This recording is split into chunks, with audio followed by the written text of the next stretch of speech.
n'aiment pas ce qu'ils y voient. Pas parce que vous êtes trop gros, trop maigre, chauve, moche ou je ne sais quoi. Ce que vous savez, ce que vous aurez pu être. Pensez-vous qu'Elon Musk a une vie équilibrée? Non. Pensez-vous que Steve Jobs avait une vie équilibrée? Non plus. Pensez-vous que Bill Gates? Non. Henry Ford? Non. Donc, si aucune de ces personnes qui ont créé toute la richesse du monde n'avait de vie équilibrée, pourquoi pensez-vous que vous devriez en avoir une? Pourquoi? La vie n'est pas un voyage. Les voyages, c'est pour les imbéciles. La vie, c'est trouver quelqu'un à qui vous voulez ressembler et faire ce qu'il a fait. Montrez-moi vos amis, je vous montrerai votre futur. Quand vous étiez jeune, quel était votre rêve? Eh bien, quand j'étais au collège, moi était de me garder en vie. En vie. Que je ne meure pas jusqu'à ce que j'atteigne l'âge de la raison. Il ne savait pas si ça serait 20 ans, 30 ans, 40 ans, ou jamais. Et je n'avais pas vraiment d'objectif à part celui de rester en vie, parce que j'ai eu beaucoup de problèmes. Quand j'étais au lycée, j'ai essayé de tuer mon professeur. Entre autres. Donc j'ai été expulsé, non pas de l'école, mais du district. Ils m'ont interdit d'intégrer une autre école de tout le district. Et j'ai aussi été arrêté, je suis allé en prison 5-6 fois.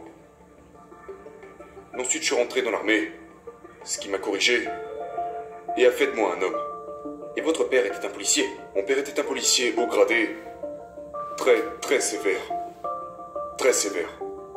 Très sévère. Et qu'avez-vous appris de lui? Oh, eh bien, j'ai appris la discipline, la concentration, l'honnêteté. Donc vous n'aviez aucun rêve quand vous étiez jeune. Alors qu'avez-vous fait après l'école? J'ai eu des ennuis. Un peu comme nous tous. J'ai eu des ennuis et j'ai fait des choses horribles. J'ai eu des bagarres, j'ai frappé des gens, blessé des gens. J'étais très bon à ça. Mais par la grâce de Dieu, j'ai vécu. Ensuite, je suis entré dans l'armée. J'ai signé en tant que soldat. Et puis, 4 ans plus tard, j'étais officier. Je devais recevoir un prix dans l'armée.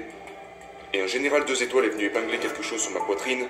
Et il m'a dit, tu sais, si tu étais dans le monde réel, Danny, c'est comme ça qu'on m'appelait là-bas.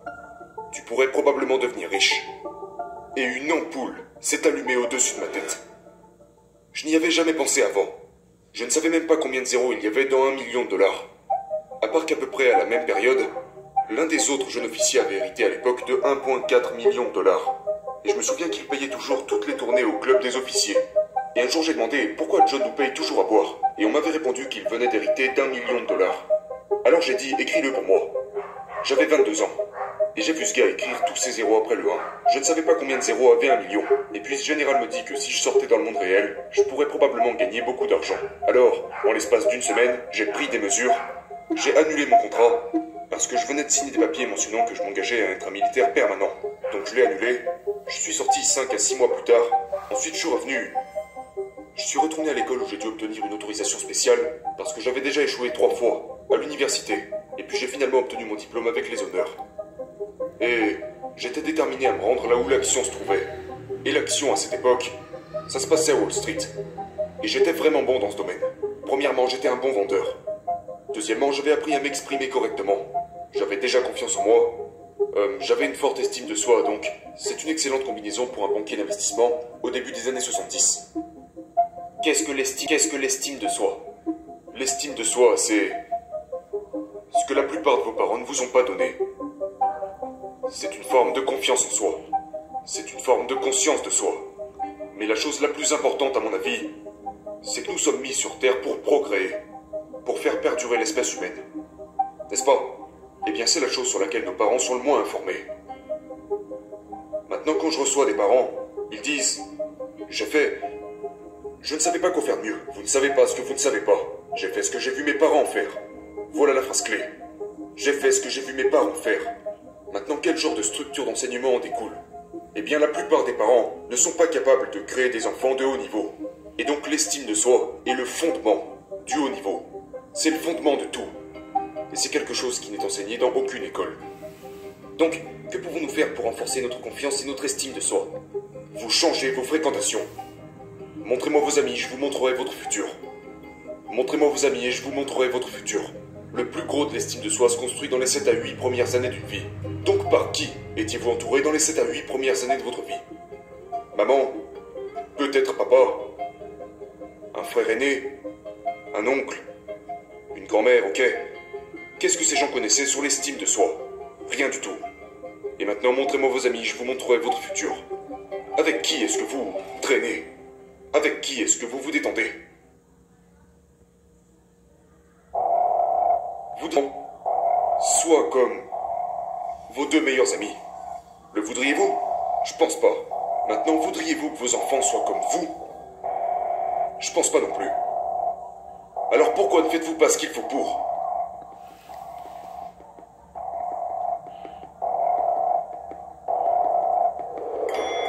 Très peu de gens sont satisfaits de ce qu'ils font. Et si vous voulez développer votre estime de soi, traitez avec des gens qui ont une haute estime de soi. Vous n'avez qu'une seule occasion pour assurer une bonne première impression. La première impression, c'est à quoi vous ressemblez.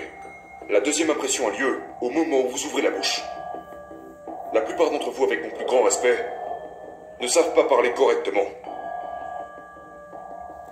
Vous bégayez, vous marmonnez, vous suez. Et je peux continuer encore longtemps, mais je ne fais que décrire la plupart des gens de cette pièce. Donc vous vous rendez là où il y a des gens à qui vous voulez ressembler. Vous trouvez quelqu'un qui est là où vous voulez être, 20 ou 30 ans devant vous. Et vous allez à sa rencontre maintenant. Si vous voulez être un athlète de classe mondiale, où est-ce que vous devez aller? Chez un entraîneur de classe mondiale.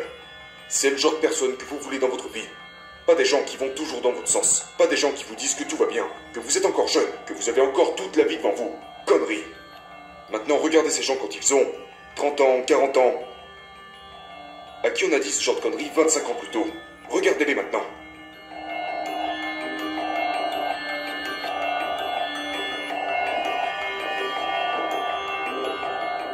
Quelles sont les erreurs courantes que commettent les entrepreneurs quand ils commencent à faire du business, quand ils commencent à réussir? Que font-ils mal? Ils ne se concentrent pas sur le peu qui compte le plus, mais sur le beaucoup qui compte le moins. Laissez-moi vous donner un exemple. Un certain pourcentage d'entre vous ont déjà créé une entreprise au cours de votre vie. De 0 jusqu'aux 50 000 à 100 000 premiers euros de revenus générés, vous connaissez une croissance linéaire. Pour tous ceux qui ont déjà démarré une entreprise et qui ont généré une quelconque somme d'argent, ils ont commencé à grandir de manière croissante. Parce qu'ils partent de 0 jusqu'aux 50 à 100 000 premiers euros. Tout le monde est d'accord avec moi? Ok. Mais quoi ensuite? Ils arrêtent de jouer pour gagner et commencent à jouer pour ne pas perdre. Si, quand, pas si, mais quand vous décidez que vous voulez vraiment invoquer un changement permanent, vous devez commencer à jouer pour gagner en permanence. Et personne ne prêche ça. Ils vous disent ayez toujours 6 mois de réserve sur votre compte bancaire. Comme ça, si vous perdez votre emploi, vous êtes en sécurité. Pendant les 30 premières années de ma vie, j'ai dépensé 125% de chaque centime que je gagnais, chaque année. Pourquoi? Parce que je ne voulais aucune sauvegarde. Je ne voulais aucun plan B. Je voulais réussir ou mourir en essayant financièrement parlant. Et j'ai arrêté de faire ça quand j'ai eu 60 ans.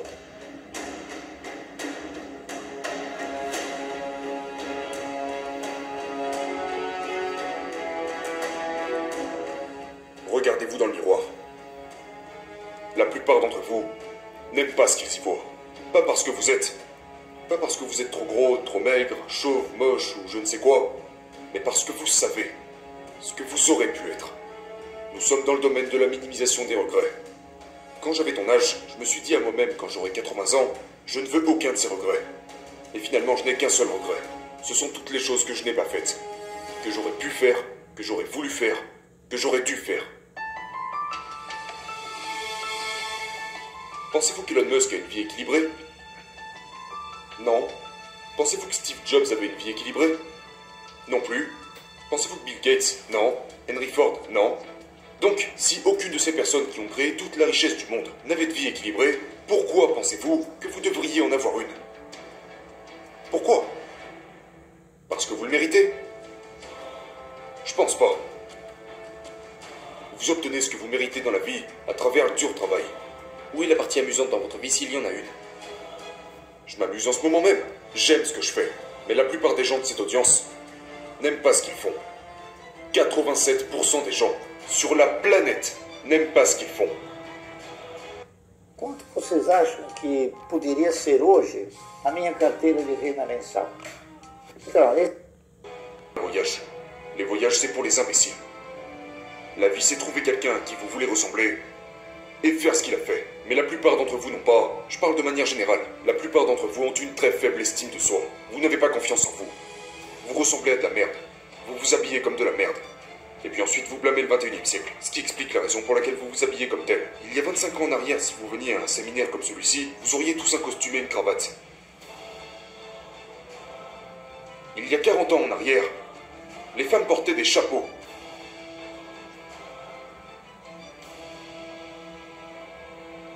C'est mon uniforme.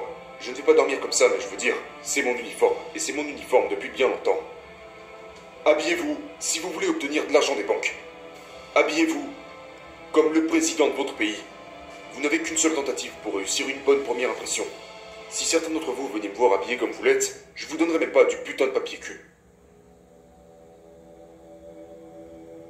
Si quand je quitte cette salle, il reste encore une personne qui m'apprécie, j'ai échoué. Vous comprenez ce que je dis? J'ai échoué.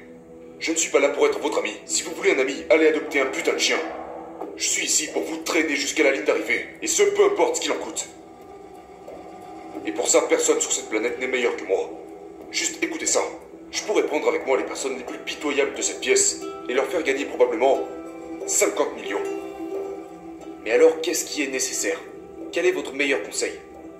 Le meilleur conseil, c'est trouver quelque chose que vous aimez, qui serait en mesure de changer 1 milliard de vies. Zuckerberg en est le parfait exemple. Il a changé plus d'1 milliard de vies. En valeur ajoutée? Correct. En valeur ajoutée. Améliorer la vie d'1 milliard de personnes. Vous ne changerez peut-être pas la vie d'1 milliard de personnes, mais admettons que vous changez la vie d'1 milliard de personnes. Alors les chances que vous avez de devenir milliardaire augmenteront proportionnellement à l'impact que vous aurez créé. 5 millions de dollars que 500 000 dollars. Il est plus facile de faire 50 millions que 5 millions. Et il est plus facile de faire 5 milliards que 500 millions. C'est la même paperasse. Mais pour ça, vous devez avoir un grand rêve.